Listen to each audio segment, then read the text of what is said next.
right here first. Slope-intercept form you're probably most familiar with, y equals mx plus b. And when we use this, the m, and often m is always standing for slope, and b is our y-intercept. Now remember, the y-axis goes up and down, not left and right. So when we talk about, like, if we had a formula here, like let's say y equals plus variable 0 intercept, and it's we might as well define that down here. A y-intercept for x0, it crosses graph, crosses the y. If we ever want to find the y-intercept, we simply replace x with 0. So for example, if I were doing that, let's say 2x equals 5y minus 8. And I want to find the y-intercept of this. Now I could get it into slope-intercept form by solving for y, but even easier, I can just replace x with 0 to find the y-intercept. So this is 0 right here. Add the 8, and I divide by 5, going off the thing, so y be 0. y0 is 0 for the intercept form. I find to be most useful form, but that is y minus y1 equals m parentheses x minus x1. And in this case,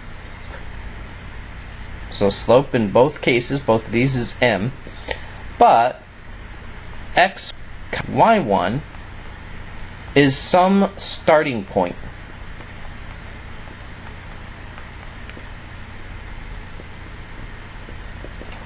It's the starting point of some line. And an example of this form might be like y minus 2 equals 1/2 x. So in case my slope is a half, and my starting point is -3, 2. And notice how I changed the signs here. Now this is the x coordinate, this is the y coordinate right here, and I switched their signs for my starting point. Alright, the general form, this first form, is ax plus by plus c equals 0. Are just some constant.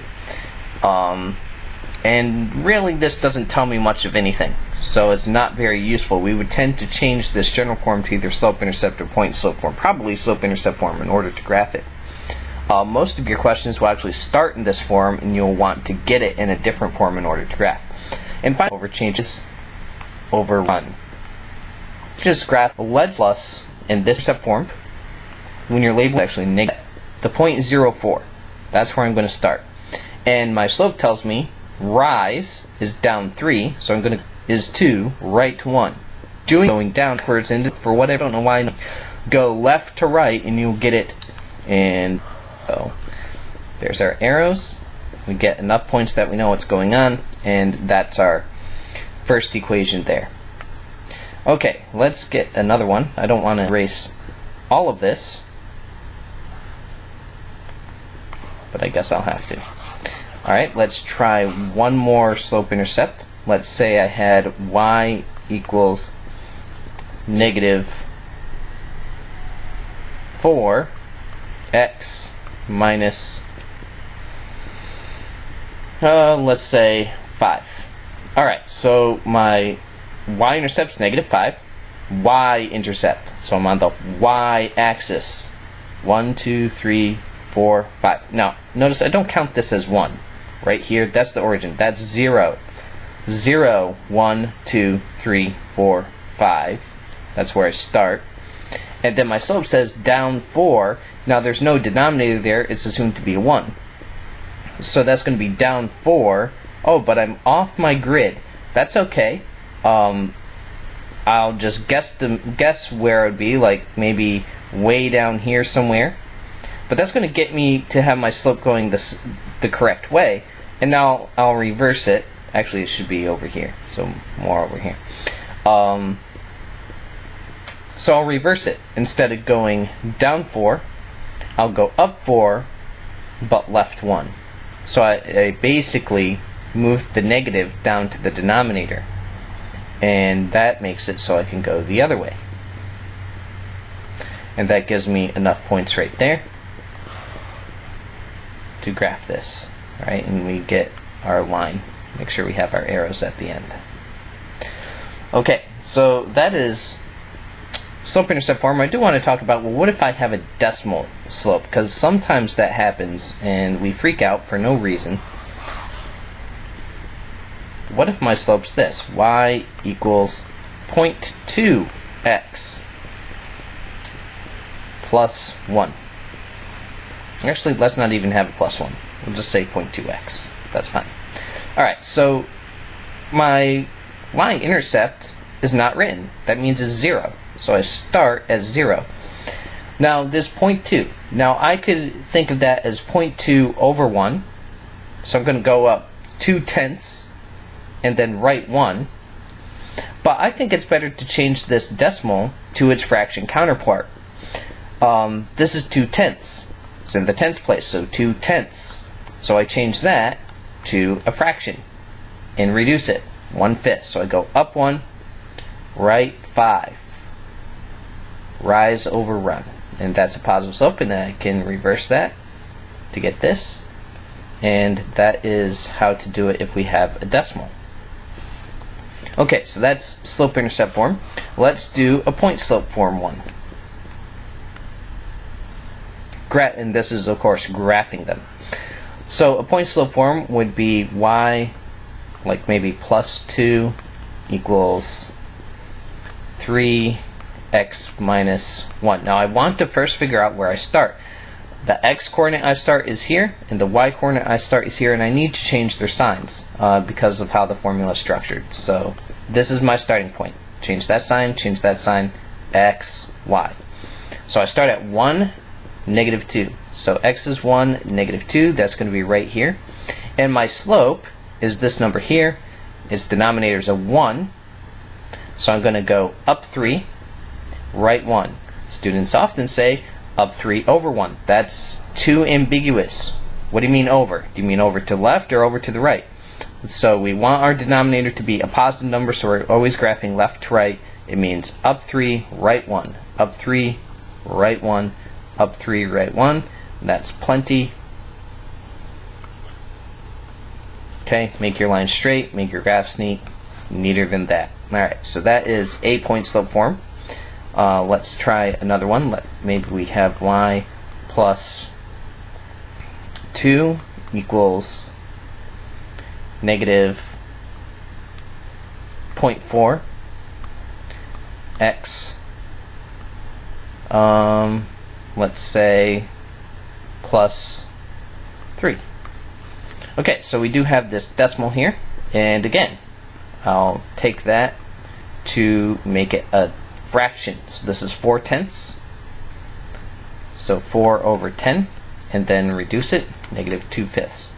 So my starting point is negative 3, negative 2. So negative 3, negative 2 is right here, and I'm going to go down 2, right 5. Notice I don't count this as 1. This is 0. 1, 2, 3, 4, 5.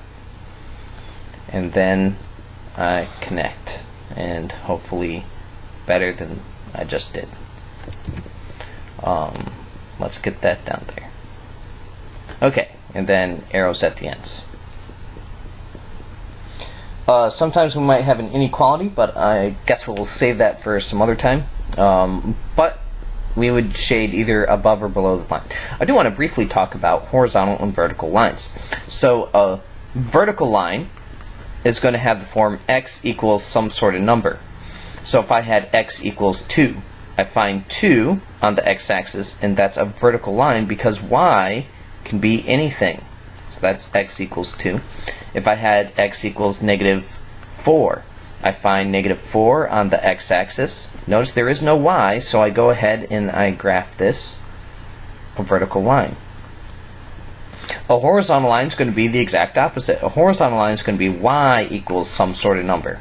So like y equals negative 3, I find on the y-axis negative 3 and go left to right. And as students, you need to find a way to remember this. If I had y equals 2, find on the y-axis 2. See y at 2, y along here. Y is a horizontal line. Alright, so that's vertical horizontal lines. General form graphing, we are going to get it to a different form. So I'll just do one of those. What if I had 2x minus 3y plus 6 equals 0? And that 6 could also be over here on the other side. We're going to solve for y. So I get 2x minus 3y equals negative 6. Then I'll subtract the 2x. These do not combine, so I get negative 3y equals negative 2x minus 6 divided by negative 3. So I get positive 2/3 plus 2. So my y-intercept is 2, and I go up 2, right 3. And that is how to graph with general form. Okay, so what types of problems might we be asked? Now we might be asked to graph or get into slope intercept form, the equation of the line. And we can see in this first one it's closest to general form, and I have a bunch of fractions here, and my recommendation here would actually be to start out by clearing the fractions, because we do have an equation. We multiply it by the common denominator, and we need to remember to distribute that to each thing. So 12 cancels 3, we get a 4. 12 cancels 4, get a 3. And 2 times 12 is 24. And now I'll solve for y. So I'll subtract the 4x. And then finally, I'll divide by 3. So y equals negative 4/3 x plus 8. And that should be fairly easy to graph. So that's in slope-intercept form. Let's say now I have this. In order to get slope-intercept form, this is very important. If I want it in this form, I need a y-intercept and a slope. Well, in this example right here, I have 2 points. And that tells me I'm actually going to need to start in point slope form. But in order to write it in point slope form, again, I need a slope. But luckily, my slope equation, change in y over change in x, which is y1 minus y2, x1 minus x2. Many books put the 1 and 2 in a different spot. As long as you're consistent, that really doesn't matter. So I just think of it first point minus the second point. Whichever ones you want to choose is fine, just be consistent. So our slope is going to be 1 minus negative 3, and that's my change in y, so my rise, and then negative 2 minus 5. Now I'll just simplify that. That negative is a positive, so I get 4 over negative 7. Now I'll move that negative up to the top, so that's my slope. Now I can write it in point slope form. So y minus y1, I can choose either of these points. I'll just choose this first point. You can choose the second one, but it doesn't matter. The answer is equivalent. So y minus y1 equals m, so that's negative 4/7, x minus x1, which is going to be plus 2, because that sign changes. Now, this is my point slope form. If I want it in slope intercept form, I'm going to have to clear this fraction, so I'll multiply everything by 7. Notice this is all one group technically. I'll distribute that negative 4, and I'll add the 7, and divide by 7. And as a quick check to make sure that you didn't mess up this conversion from point slope to slope intercept, so this is the slope intercept form, make sure the slopes are the same. This is the slope, this is the slope, they're the same. I probably did it okay. Same thing here. This time I'll use this point as the first point, just to emphasize that it does not matter. So m equals 12 minus negative 3. That's going to be plus 3. And negative 4 minus 5. Notice how I stayed consistent. I chose this as my first point, so I took that and subtracted these. And now I simplify, and I get 15 over negative 9. I move that negative up. I'll also reduce this. So divide both of those by 3. Alright, so negative 5/3. Now y minus y1 equals m, and then x minus x1, which will be plus 4.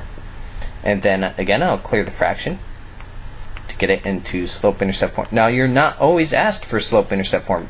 If your directions say get the equation of the line, you can stop at point-slope form and that's going to be fine. I'll distribute that negative 5. And then I finally add the 36. So my final answer in slope-intercept form is negative 5x looks like plus 6 for that one. Alright, these are more of the same.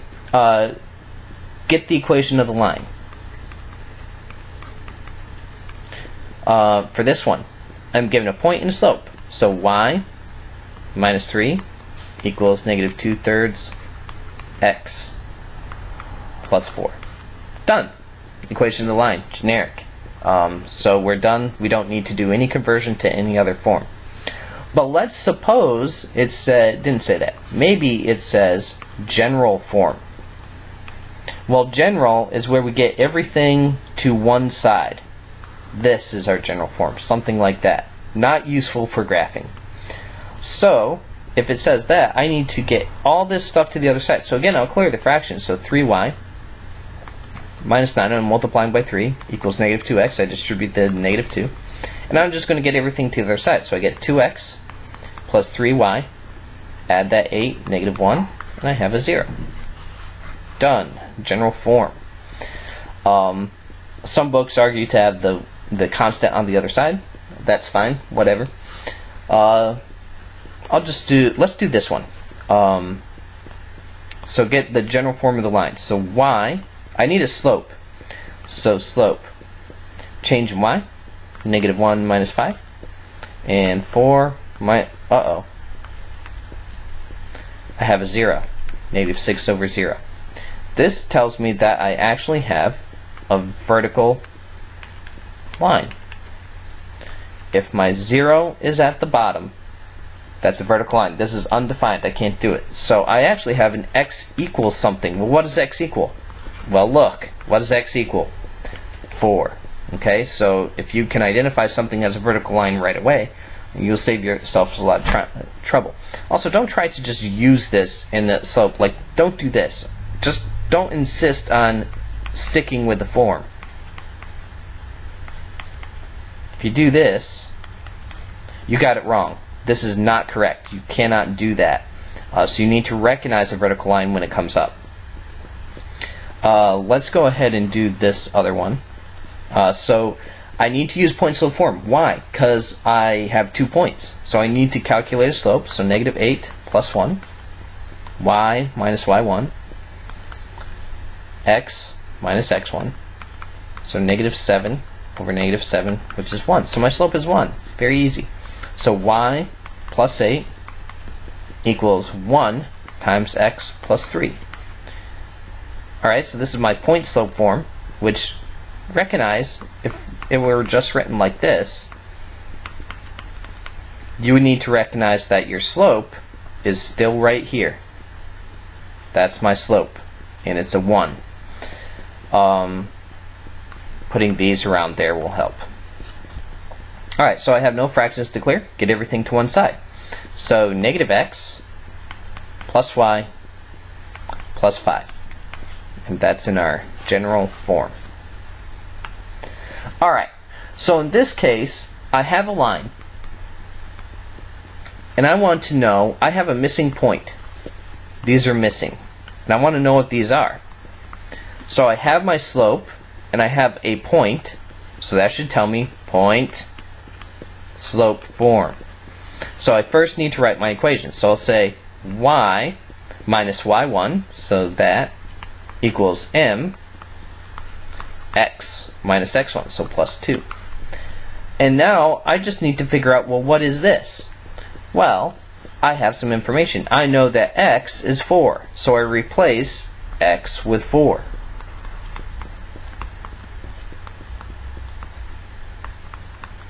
and 4 plus 2 is 6. I follow the order of operations. That's negative 18. So y minus 3 equals negative 18. Add the 3, and I get y equals negative 15. Done. So this would be negative 15 right here. Which makes sense. I'm going down 3 units every time I go right 1. Alright, this time I'm looking for x. Again, I'm going to start with my point and get a point slope form. So we'll write y plus 2 equals, I have my slope, a half x plus 8. And then we go ahead and we'll replace, this time y with 2. So 2 plus 2 equals a half x plus 8, and we just solve for x. So we get 4 equals a half x plus 8. Don't freak out when you have fractions, just clear the fractions. So I cleared it, I multiplied by 2. This is all one group here. And subtract, and I get x equals 0. So done on that. Alright, last thing. Finding the equation of a line that is parallel or the equation of a line that is perpendicular. The thing to know here that a line that is parallel has the same slope as the given line, and the line that is perpendicular has a negative reciprocal slope. So in each of these examples, we're going to say that we want the equation of the line that's parallel or perpendicular and also goes through this point, 1, 2. So we're going to find a line that is parallel and through 1, 2, a line that's perpendicular and through 1, 2. Okay, so the first thing I need to do for a line parallel, I need to know the slope that I need. Well, in this one, that's my slope. So my slope is 3. So I have a point, here's my point, I have a slope, point slope form, y minus y1 equals m x minus x1. And I'm done. I didn't specify which form, so that's good. Here, again, to find the line parallel, I need to know the slope. Now I can't just get the slope from this, I need to solve. So I'm going to solve for y,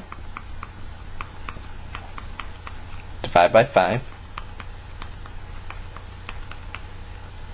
Okay, and now I have my slope. This is my slope. So y minus y1, so that's 2 minus 2 equals m, negative 2/5, x minus x1, which is a 1. Okay, so this is my line. Now you might be asked to get it into a different form, but if you get it in point slope form, that's pretty easy. Alright, find a line perpendicular. Now, the negative reciprocal slope. So let me demonstrate that. If my slope is 2, then the negative reciprocal slope, that's actually 2 over 1, would be negative a half. If my slope, and I'll just undo that so I have some room here. If my slope started out as, say, m equals 5/2, I flip and switch the sign. Okay? Now, you might think, oh, well, is it always negative? The negative reciprocal slope? Well, no, it has to be perpendicular. So if my line starts going down, then my other line, perpendicular, would be going up. So if my slope started out as negative, the negative reciprocal negative 3 is positive 1/3. I flip the slope and switch the sign. Alright, so I want to find a line perpendicular to the given line and also through the point 1, 2.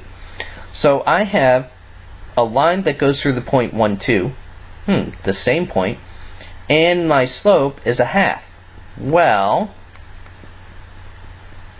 that means the slope that I want is negative 2, and the equation of the line is y minus y1 equals m x minus x1. Done. That's the line perpendicular to this line. So you're not always given the equation of the line, you might be given points. So what about a line perpendicular to the line that goes through these 2 points. Now I don't need the equation of the line that goes through these 2 points. I need the slope. So the slope is going to be 2 minus 1, 4 plus 3, which is 1/7. Apparently. Just double check that real quick. Looks good. Alright, so that's the slope of this line, but the slope of the line that I'm concerned with is -7. Flip and switch the sign. So y minus y1, so minus 2, equals m x minus x1. Have I been saying x2? Y or y2? Y minus y1 equals m x minus x1. I don't know if I was missing that. Okay, so that is section P4, and you should be good to go.